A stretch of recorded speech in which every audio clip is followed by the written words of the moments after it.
Hi everyone, welcome to Kim Pete's. Today we've got another sword for you.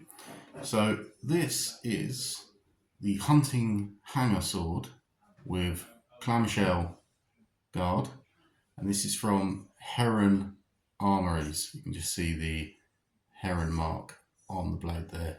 Now, in terms of sword quality, you don't get much better than a Heron. Armour class is up there.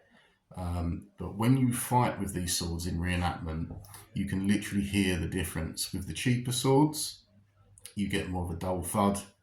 The armour class ting very, very nicely. It all sounds exactly as you expect sword fighting to sound. A Heron, however, you can hear it on the battlefield. They sing.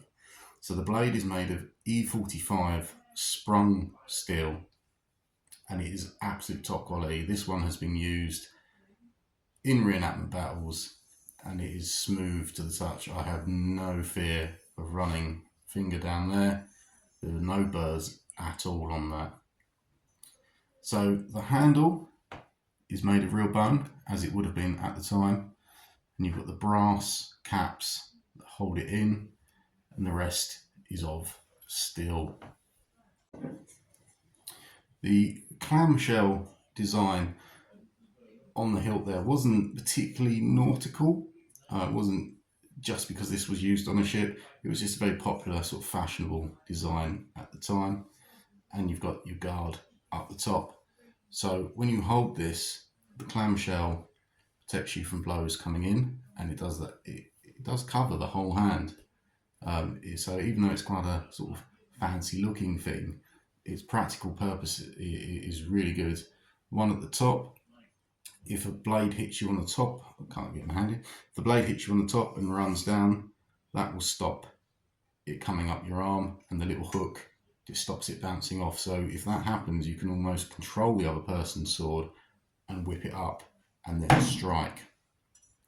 Underneath, again, the handguard here doesn't offer you a lot of protection, but you've got the clam above your knuckles, but this will protect you from the front and also does make a knuckle duster if you so needed.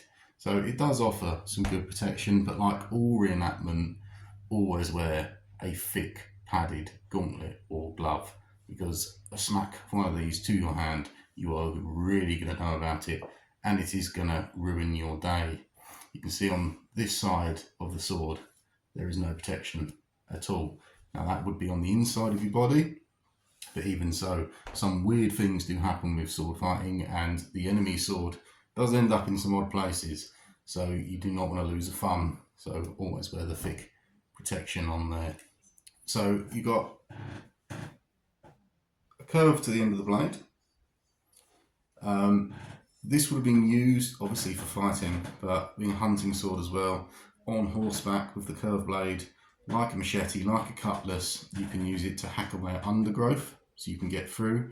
You can also use it to swipe at anything that you're hunting, or any sort of quarry, whether that be a bandit or a red deer. And it is so light in the hand. This is a thick blade, but you could swing this for a long time. It is very, very light. It's a lot lighter than any other sword in the reenactment world that I've held. You have your channel here on both sides. That is cut out to make the sword lighter. That's on both sides, but it's hardly noticeable. On some, it's really sort of garish. This is a beautifully designed sword, and I'm getting fingerprints all over that. I'm gonna have to polish it. So yeah, this is the hunting hanger sword.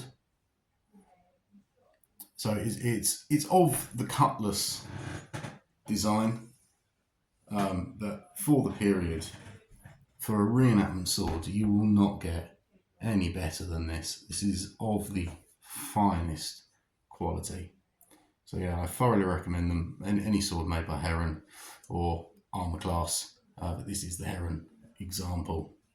So that is hunting hanger, bone handled reenactment sword.